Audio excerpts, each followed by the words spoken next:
જય માતાજી મિત્રો, હર હર મહાદેવ। આજના વિડીયોમાં આપણે સાંભળવાના છીએ સિદ્ધ પીઠિકા સ્તોત્ર, જે સંપૂર્ણ ગુજરાતીમાં છે। મિત્રો, સિદ્ધ પીઠિકા વિશે એવું કહેવામાં આવ્યું છે કે આ સ્તોત્રનો જો તમે ચૈત્ર મહિનામાં કે ભાદરવા મહિનામાં રોજે જ આનો પાઠ તમે સાંભળો છો અથવા કરો છો તો તમારા ગમે તેવા પિતૃઓ હોય તેની અવગતિ થઈ હોય તો પણ તેમને મોક્ષ મળી જાય છે। તમને ખબર ના હોય કે તમારા પિતૃ ગતિ છે કે અવગતિએ છે, સ્ત્રી શરીર છે કે પુરુષ શરીર છે કે બાળક શરીર છે, કાંઈ પણ હોય, પણ તમે જો શ્રદ્ધાથી આનું આખા દિવસમાં એકવાર પણ અને જો 3 વાર કરશો તો તેના મહત્વનો પાર જ નથી। 3 વાર એટલે કે સવાર, બપોર ને સાંજ 3 વાર તમે ચૈત્ર મહિનામાં અને ભાદરવા મહિનામાં જો આને તમારા ઘરમાં સાંભળી લેશો તો તમારા પિતૃઓને અવશ્ય મોક્ષ ગતિમાં ભગવતીની કૃપાથી મળી જશે, એવું દેવી ભાગવતમાં સાક્ષાત રીતે માં જગદંબાએ કીધેલું જ છે। જો તમે આનો એકવાર પ્રયોગ કરશો તો જ તમને ખબર પડશે કે આ કેટલું ચમત્કારિક છે। પણ ખાસ ધ્યાન રાખજો મિત્રો કે 3 ટાઈમ કરવાનું છે અને પૂરી શ્રદ્ધા અને વિશ્વાસ સાથે કરવાનું છે। આ સિદ્ધ પીઠિકા સ્તોત્ર એટલે શું છે? એમાં માતાજીના 108 સિદ્ધ પીઠોનું વર્ણન કરવામાં આવ્યું છે, તેના નામ બતાવવામાં આવ્યા છે। આપણે જોઈએ છીએ કે 52 શક્તિપીઠ છે જેને આપણે જાણીએ છીએ અને દર્શન કરવા જઈએ છીએ, પણ હકીકતમાં 52 નહીં, 108 સિદ્ધ પીઠિકા એટલે કે માના જ્યાં અંગ પડ્યા હતા તે સિદ્ધ પીઠિકાઓ 108 છે। તેનું અમૂલ્ય અને અગણિત વર્ણન ન થઈ શકે તેટલું પુણ્ય છે, જે પિતૃઓને મોક્ષ ગતિ અપાવે છે। અને ખાસ ચૈત્ર મહિનામાં અને એનાથી વિશેષ પણ ભાદરવા મહિનામાં આને 3 ટાઈમ સાંભળવાથી ખૂબ જ પુણ્યની પ્રાપ્તિ થાય છે, મનના મનોરથ પૂરા થાય છે, ઘરમાં સુખ શાંતિ સમૃદ્ધિ રહે છે અને છેલ્લે માતાજીનું ધામ એટલે કે મણિદ્વીપમાં આપને સ્થાન માતાજીની દયાથી મળે છે। જો તમને મારો વિડીયો પસંદ આવે તો લાઇક, શેર ને સબસ્ક્રાઈબ કરજો અને પૂરેપૂરો વિડીયો મિત્રો સાંભળજો। જો તમને ટાઈમ ન હોય તો મોબાઈલ ચાલુ કરીને રાખી દો, કરતા જાઓ ઘરનું કામ અને લેતા જાઓ હરિનું નામ। એ કહેવત પ્રમાણે મોબાઈલ એનું કામ કરશે, આપણે આપણું કામ કરીશું, પણ એકવાર તો પૂર્ણ શ્રદ્ધાથી આને સાંભળવું જ જોઈએ। જય માતાજી। ચાલો હવે આપણે કરીએ સિદ્ધ પીઠિકા સ્તોત્રનો સંપૂર્ણ ગુજરાતીમાં પાઠ। જન્મેજયે પૂછ્યું કે હે મુનિવર, સિદ્ધ પીઠ સ્થાનો ક્યાં ક્યાં છે, કેટલા છે અને તેઓના નામ શું છે તે મને કહો। હે મહામુનિ, તે સ્થાનો ઉપર બિરાજમાન થયેલી દેવીઓના નામો મને કહો, જેથી હું આ જન્મમાં કૃતાર્થ થાવ। વ્યાસજી બોલ્યા કે હે રાજન, હવે હું એ દેવી પીઠો વિશે જણાવું છું, તે તમે સાંભળો, જેના શ્રવણ માત્રથી મનુષ્યના તમામ પાપો નાશ પામે છે। વારાણસીમાં ગૌરીનું મુખ પડ્યું હતું, તેથી ત્યાં વસતા દેવીનું નામ વિશાલાક્ષી છે। નૈમિષારણ્ય ક્ષેત્રમાં બિરાજતા દેવી લિંગધારિણી કહેવાયા। પ્રયાગમાં લલિતા, ગંધમાદનમાં કામુદી, દક્ષિણ માનસમાં કુમુદા અને ઉત્તર માનસમાં સર્વ કામનાઓ પૂરી કરનારા ભગવતી વિશ્વકામા કહેવાય છે। ગૌમત પર્વતમાં ગોમતી, મંદ્રાચલમાં કામચારિણી, ચૈત્ર રથમાં મદોત્કટા, હસ્તિનાપુરમાં જયંતી નામથી દેવી પ્રખ્યાત છે। કાન્યકુબ્જમાં ગૌરી, મલિયાચલમાં રંભા, એકામ્રપીઠમાં કીર્તિમતી દેવી, વિશ્વ ક્ષેત્રમાં વિશ્વેશ્વરી, પુષ્કર ક્ષેત્રમાં પુરુહુતા અને કેદાર પીઠમાં સન્માર્ગદાયિની નામથી પ્રખ્યાત થયા। હિમાલયમાં મંદા, ગોકર્ણમાં ભદ્રકર્ણિકા, સ્થાનેશ્વરમાં ભવાની, બિલ્વકમાં બિલ્વપત્રિકા, શ્રી શૈલમાં માધવી, ભદ્રેશ્વરમાં ભદ્રા અને વરાહશૈલમાં જયા નામથી દેવી પ્રસિદ્ધ છે। કમલાલયમાં કમલા, રુદ્રકોટીમાં રુદ્રાણી, કાલંજરમાં કાલી, શાલગ્રામમાં કપિલા, મોકોટમાં મુકટેશ્વરી, માયાપુરીમાં કુમારી તથા સંતાનમાં લલિતાંબિકા નામથી પ્રસિદ્ધ છે।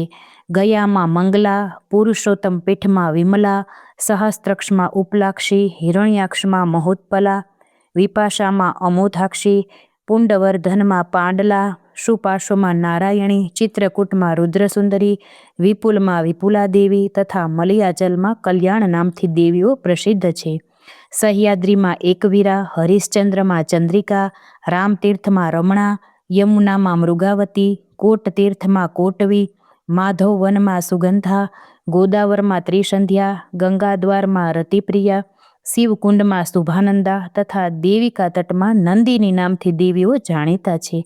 દ્વારકામાં રૂકમણી, વૃંદાવનમાં રાધા, મથુરામાં દેવકી, પાતાળમાં પરમેશ્વરી, ચિત્રકૂટમાં સીતા, વિંધ્યાચલમાં વિંધ્યવાસિની, કરવીરમાં મહાલક્ષ્મી, વિનાયકમાં ઉમાદેવી, વૈજ્યનાથમાં આરોગ્યા, મહાકાલમાં મહેશ્વરી, ઉષ્ણતીર્થમાં અભયા, વિંધ્યા પર્વતમાં નિતંબા, માંડવ્યમાં માંડવી નામથી દેવીઓ પ્રખ્યાત છે. માહેશ્વરીપુરમાં સ્વાહા, છલગંડમાં પ્રચંડા, અમરકંટકમાં ચંદ્રિકા, સોમેશ્વરમાં વરાહરોહા, પ્રભાસમાં પુષ્કરાવતી, સરસ્વતીમાં દેવમાતા, તટ નામક પીઠમાં પારાવારા, મહાલયમાં મહાભાગા, પયોષ્ણવીમાં પિંગલેશ્વરી, કૃતસચીમાં સિંહિકા, કાર્તિકીમાં અતિશાંકરી, ઉત્પલાવર્તકમાં લોલા, શોણસંગમમાં સુભદ્રા, સિદ્ધવનમાં લક્ષ્મી માતા તથા ભરતાર્થ તીર્થમાં અનગા નામથી દેવીઓ વિખ્યાત અને પ્રખ્યાત છે. જાલંધરમાં વિશ્વમુખી, કિષ્કિંધ પર્વતમાં તારા, દેહદાહના વનમાં પુષ્ટિ, કાશ્મીર દેશમાં મેઘા, હિમાચલ ઉપર ભીમાદેવી, વિશ્વેશ્વર તીર્થમાં તુષ્ટિ, કપાલ મોચનમાં શુદ્ધિ, કાયાવરોહણમાં માતા, શંખોદ્વારમાં ધરા, પીડાકારકમાં ધૃતિ, ચંદ્રભાગામાં કલા, અચ્છોદમાં શિવધારિણી તથા વેણામાં અમૃતા નામથી દેવીઓ પ્રસિદ્ધ છે. બદ્રીમાં ઉર્વશી, ઉત્તર કુરુમાં ઔષધિ, કુશદ્રીપમાં કુશોદકા, હેમકુટામાં મન્મથા, કુમુદમાં સત્યવાદિની, અશ્વત્થામાં વંદનીયા, વૈષ્ણવણાલયમાં તીર્થમાં નિધિ, વેદના મુખમાં ગાયત્રી, ભગવાન શિવજીની પાસે પાર્વતી, દેવલોકમાં ઇન્દ્રાણી, બ્રહ્મલોકમાં સરસ્વતી, સૂર્યના મંડળમાં પ્રભા, માતૃગણમાં વૈષ્ણવી, સતીઓમાં અરુંધતી, સ્ત્રીઓમાં તિલોત્તમા નામથી દેવીઓ વિખ્યાત છે. બધા જ પ્રાણીઓના ચિત્તમાં બિરાજમાન શક્તિને બ્રહ્મકલા કહેવામાં આવે છે. હે જન્મેજય, આ 108 સિદ્ધપીઠો અને ત્યાં બિરાજમાન દેવીઓના નામ કહ્યા. જે મનુષ્યો આ 108 સિદ્ધપીઠોનું નામ સ્મરણ અથવા શ્રવણ કરે છે તે સર્વ પાપોથી મુક્ત થઈ ભગવતીના ઉત્તમ લોકને પ્રાપ્ત કરે છે. આ બધા સિદ્ધપીઠોની યાત્રા કરવી જોઈએ. ત્યાં પિતૃઓનું શ્રાદ્ધ અને તર્પણ કર્યા બાદ ભગવતીની વિશેષ પૂજા વિધિપૂર્વક કરવી જોઈએ. ત્યાં બ્રાહ્મણોને ભોજન કરાવવું જોઈએ તથા સુવાસિની સ્ત્રીઓ, કુમારિકાઓ તથા નાના બાળકોને પણ જમાડવા જોઈએ. આનાથી તમારા પિતૃઓને તૃપ્તિ મળે છે. તે ક્ષેત્રમાં કોઈ પણ પ્રકારનું દાન ન લેવું જોઈએ. મંત્રો દ્વારા, હવન દ્વારા દેવીને પ્રસન્ન કરવા જોઈએ. જે મનુષ્ય આ સિદ્ધપીઠોનું શ્રદ્ધાપૂર્વક યાત્રા કરે છે તેના પિતૃઓ 1000 કલ્પ સુધી બ્રહ્મલોકમાં નિવાસ કરે છે અને તે પોતે પણ ભક્તિપરાયણ રહી અંતે આયુષ્ય પૂરું થયે દેવીના દિવ્ય સ્થાનને પ્રાપ્ત થાય છે. આ 108 નામનો જપ કરવાથી અનેક મનુષ્યો સિદ્ધિ પ્રાપ્ત કરી ચૂક્યા છે. જે ઘરમાં આ અષ્ટોત્તર શત નામાવલી લખીને રાખી હોય અથવા આ નામવાળો ગ્રંથ ઘરમાં હોય તો તે ઘરમાં રોગચાળાનો ઉપદ્રવ થતો નથી. આ અષ્ટોત્તર શત નામનો જપ કરનારનો દેવતાઓ પણ આદર કરે છે. તેમને માટે આ જગતમાં કંઈ પણ દુર્લભ રહેતું નથી. હે રાજન, આ મુક્તિ ક્ષેત્રો સાક્ષાત ભગવતીના જ સ્વરૂપ છે.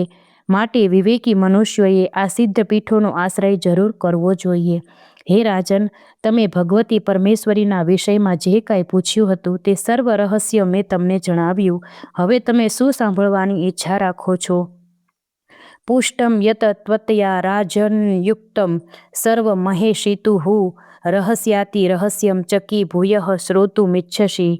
7મા સ્કંધમાં મિત્રો અધ્યાય 30મો અત્યારે સમાપ્ત થાય છે અને દેવી ભાગવતના 7મા સ્કંધમાં 30મા અધ્યાયમાં આ વર્ણન બતાવેલું છે જે ખાસ પિતૃઓના મોક્ષાર્થે છે અને આપણા પણ કલ્યાણ માટે છે. તો જરૂરથી ચૈત્ર મહિનામાં અને ભાદરવા મહિનામાં 3 ટાઈમ આનો પાઠ કરવો જ જોઈએ.